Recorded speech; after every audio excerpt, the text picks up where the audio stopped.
नमः शिवाय। शिवजी सदा सहाय। ओम नमः शिवाय। गुरुजी सदा सहाय। ऐहिक फल देने वाले कर्मों और उनकी विधि का वर्णन। शिव पूजन की विधि, शांति, पुष्टि आदि विविध काम्य कर्मों में विभिन्न हवनीय पदार्थों के उपयोग का विधान। उपमन्यु कहते हैं, श्री कृष्ण, ये मैंने तुमसे इहलोक और परलोक में सिद्धि प्रदान करने वाला क्रम बताया है, जो उत्तम तो है ही, इसमें क्रिया, जप, तप और ध्यान का समुच्चय भी है।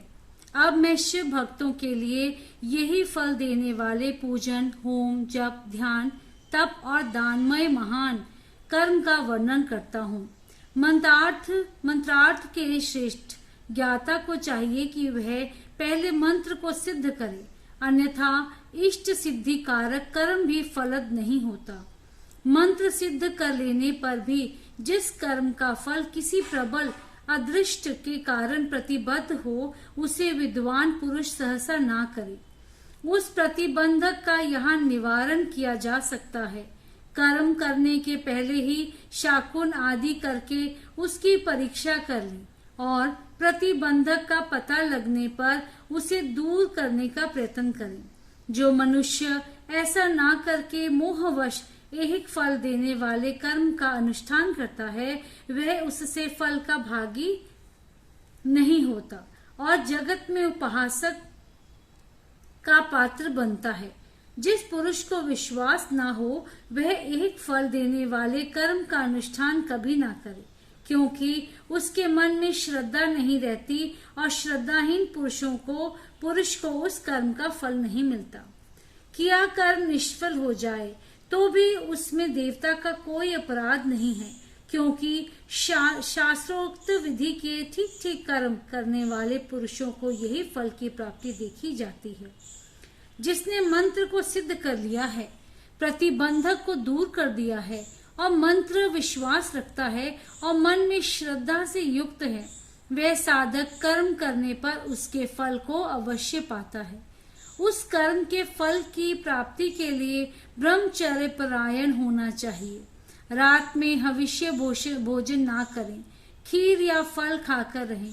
हिंसा आदि जो निषिद्ध कर्म हैं, उन्हें मन से भी ना करें। सदा अपने शरीर में भस्म लगाएं, सुंदर पवित्र वेशभूषा धारण करे और पवित्र रहे, और इस प्रकार आचारवान होकर अपने अनुकूल शुभ दिन में पुष्पमाला आदि से अलंकृत पूर्वोक्त लक्षण वाले स्थान में एक हाथ भूमि को गोबर से लीपकर वहां बिछे हुए भद्रासन पर कमल अंकित करें, जो अपने तेज से प्रकाशमान हो। वह तपाए हुए सुवर्ण के समान रंग वाला हो, उसमें 8 दल हो और केसर भी बना हो। मध्य भाग में वह कर्णिका से युक्त और संपूर्ण रत्नों से अलंकृत हो। उसमें अपने आकार के समान ही नाल होनी चाहिए। वैसे स्वर्ण निर्मित कमल पर सम्यक विधि से मन ही मन अणिमा आदि सब सिद्धियों की भावना करें। फिर उस पर रत्न का, सोने का अथवा स्फटिक मणि का उत्तम लक्षणों से युक्त वेदी सहित शिवलिंग स्थापित करके उसमें विधि पूर्वक पार्षदों सहित अविनाशी सांब सदाशिव का आह्वान और पूजन करें। फिर वहां साकार भगवान महेश्वर की भावनामयी मूर्ति का निर्माण करें, जिसकी 4 भुजाएं और 4 मुख हों। वह सब आभूषणों से विभूषित हो, उसे व्याघ्र चर्म पहनाया गया हो, उसके मुख पर कुछ कुछ हास्य की छटा छा रही हो। उसने अपने 2 हाथों में वरद और अभय की मुद्रा धारण की हो और शेष 2 हाथों में मृग मुद्रा और टंक ले रखा हो, अथवा उपासक की रुचि के अनुसार अष्टभुजा मूर्ति की भावना करनी चाहिए। उस दशा में वह मूर्ति अपने दाहिने 4 हाथों में त्रिशूल, परशु, खग और वज्र लिए हों और बाएं हाथ 4 हाथों में पाश, अंकुश, खेट और नाग धारण करती हो। उसकी अंगी कांति प्रातः काल के सूर्य की भांति लाल हो। और वह अपने प्रत्येक मुख से 3-3 नेत्र धारण करती है। उस मूर्ति का पूर्ववर्ती मुख सौम्य तथा अपनी आकृति के अनुरूप ही कांतिमान है। दक्षिणवर्ती मुख नील मेघ के समान श्याम और देखने में भयंकर है। उत्तरवर्ती मुख मूंगे के समान लाल है और सिर की नीली अलंकें उसकी शोभा बढ़ाती हैं। पश्चिमवर्ती मुख पूर्ण चंद्रमा के समान उज्जवल, सौम्य तथा चंद्रकलाधारी है। उस शिव मूर्ति के अंक में पराशक्ति महेश्वरी शिवा आरूढ़ हैं। उनकी अवस्था 16 वर्ष की सी है। वे सब का मन मोहने वाली हैं और महालक्ष्मी के नाम से विख्यात हैं। इस प्रकार भावनामयी मूर्ति का निर्माण और सकलीकरण करके उनमें मूर्तिमान परम कारण शिव का आवाहन और पूजन करें। वहाँ स्नान कराने के लिए कपिला गाय के पंचगव्य और पंचमृत का संग्रह करें। विशेषतः चूर्ण और बीज को भी एकत्र करें। फिर पूर्व दिशा में मंडल बनाकर उसे रतन चूर्ण आदि से अलंकृत करके कमल की कर्णिका में शान कलश की स्थापना करें। तत्पश्चात उसके चारों ओर सजोजात आदि मूर्तियों के कलशों की स्थापना करें। इसके बाद पूर्व आदि 8 दिशाओं में क्रमश विद्वेश्वर के 8 कलशों की स्थापना करके उन सबको तीर्थ के जल से भर दें और कंठ में सूत लपेट दें। फिर उनके भीतर पवित्र द्रव्य छोड़कर मंत्र और विधि के साथ साड़ी या धोती आदि वस्त्र से उन सब कलशों को चारों ओर से आच्छादित कर दें। तदंतर मंत्रोच्चारण पूर्वक उन सब में मंत्रान्यास करके स्नान का समय आने पर सब प्रकार के मांगलिक शब्दों और वाद्यों के साथ पंचगव्य आदि के द्वारा परमेश्वर शिव को स्नान कराएं। कुशोदक, स्वर्णोदक और रत्नोदक आदि को जो गंध पुष्प आदि से व्यासित और मंत्र सिद्ध हो क्रमश लेकर मंत्रोच्चारण पूर्वक उनके द्वारा महेश्वर को नहलाएं। फिर गंध पुष्प और दीप आदि निवेदन करके पूजा कर्म संपन्न करें। आलेपन या उपटन कम से कम 1 पल और अधिक से अधिक 11 पल हो। सुंदर सुवर्णमय और रत्नमय पुष्प अर्पित करें। सुगंधित नील कमल, नील कुमुद, अनेकश, विलपत्र, लाल कमल और श्वेत कमल भी शंभु को चढ़ाएं। काला गुरु के धूप और कपूर, घी और गूगल से युक्त करके निवेदन करें। कपिला गाय के घी से युक्त दीपक में कपूर की बत्ती बनाकर रखें और उसे जलाकर देवता के सम्मुख दिखाएं। ईशानादि 5 ब्रह्म की, 6 अंगों की और 5 आवरणों की पूजा करनी चाहिए। दूध में तैयार किया हुआ पदार्थ नैवेद्य के रूप में निवेदनीय है। गुड़ और घी से युक्त महाचरु का भी भोग लगाना चाहिए। पाटल, उत्पल और कमल आदि से सुवासित जल पीने के लिए देना चाहिए। 5 प्रकार के सुगंधों से युक्त तथा अच्छी तरह लगाया हुआ तांबूल मुख शुद्धि के लिए अर्पित करना चाहिए। स्वर्ण और रत्नों के बने हुए आभूषण, नाना प्रकार के रंग वाले नूतन महीन वस्त्र जो दर्शनीय हो, इष्ट देव को देने चाहिए। उस समय गीत, वाद्य और कीर्तन आदि भी करने चाहिए। मूल मंत्र का 1 लाख जप करना चाहिए। पूजा कम से कम 1 बार नहीं तो 2 या 3 बार करनी चाहिए, क्योंकि अधिक का अधिक फल होता है।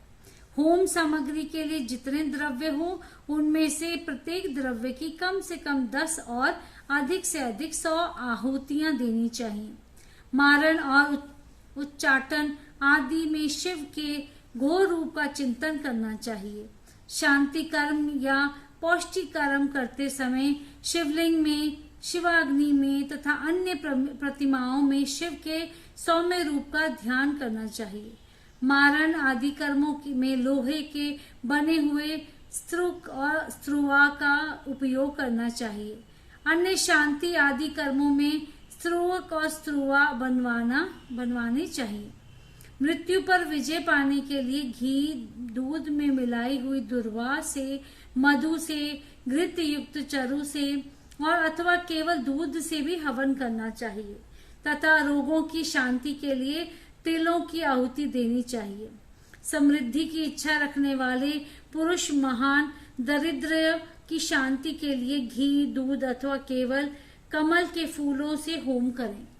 वशीकरण का इच्छुक पुरुष घृत युक्त जाति पुष्प, चमेली या मालती के फूल से हवन करे।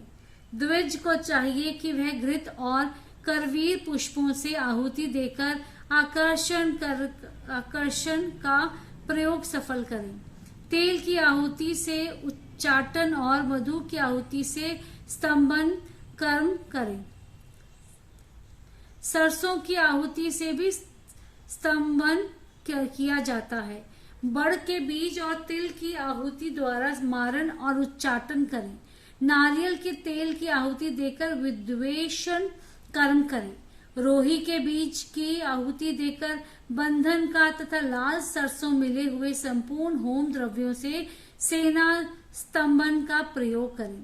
अभिचार कर्म में हस्तचालित यंत्र से तैयार किए गए तेल की आहुति देनी चाहिए।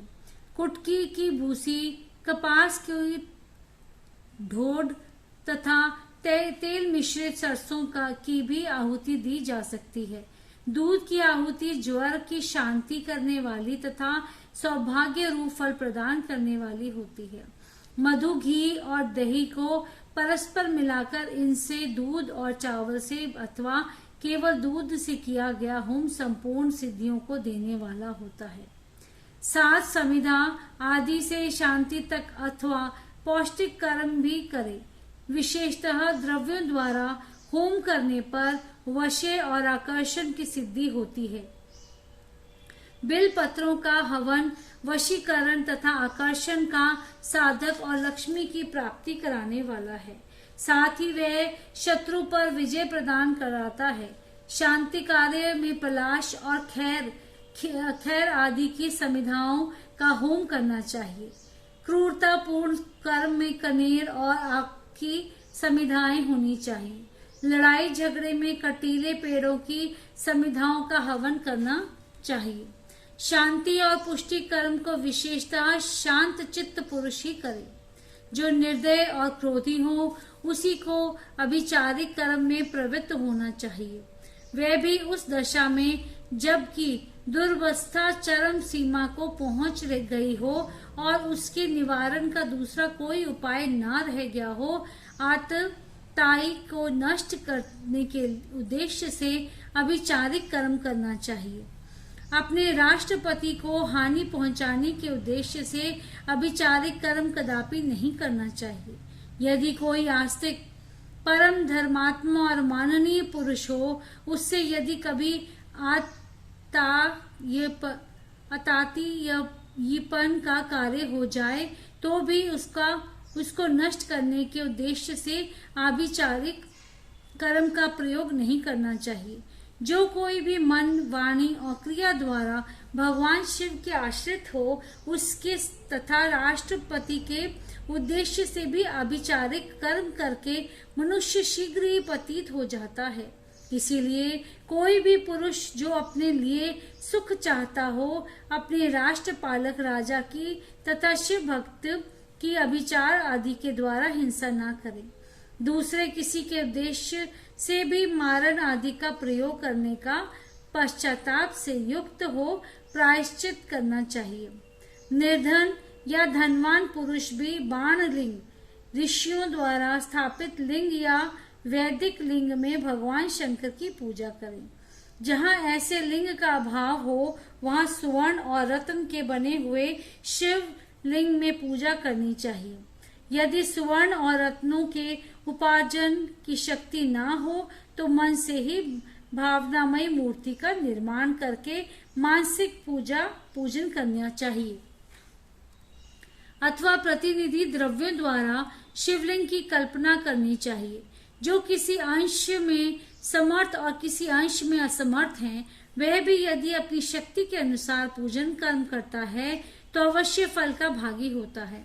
जहाँ इस कर्म का अनुष्ठान करने पर भी फल नहीं दिखाई देता, वहाँ 2 या 3 बार उसकी आवृत्ति करें। ऐसे करने से सर्वथा फल का दर्शन होगा।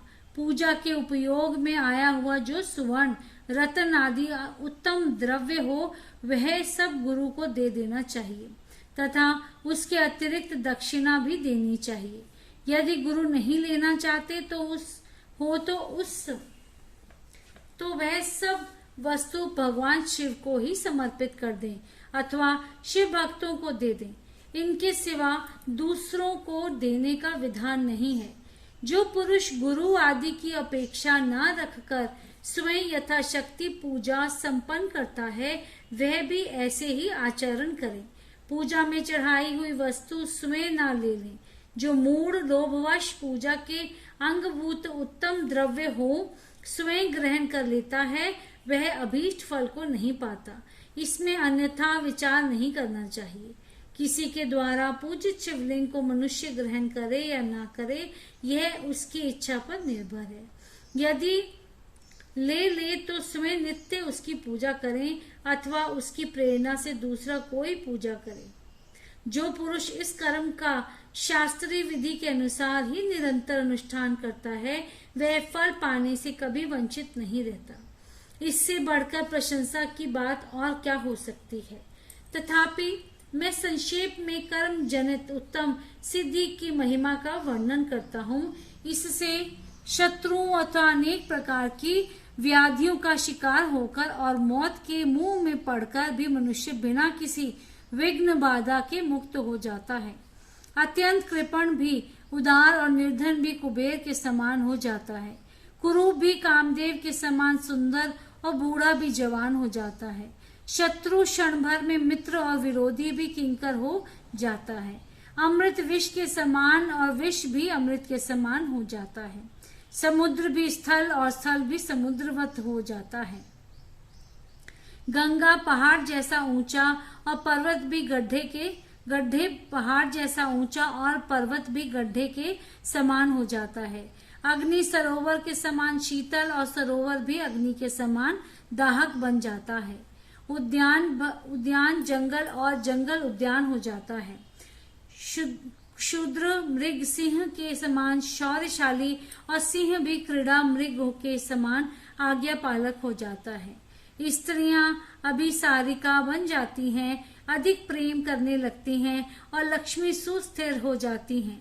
वाणी इच्छानुसार दासी बन जाती है और कीर्ति गणिका के समान सर्वत्र गामिनी हो जाती है। बुद्धि स्वेच्छा अनुसार विचरने वाली और मन हीरे को छेदने वाली सुई के समान सूक्ष्म हो जाता है। शक्ति आंधी के समान प्रबल हो जाती है और बल मत गजराज के समान पराक्रमशाली होता है। शत्रु पक्ष के उद्योग और कार्य संबंध हो जाते हैं तथा शत्रुओं के समस्त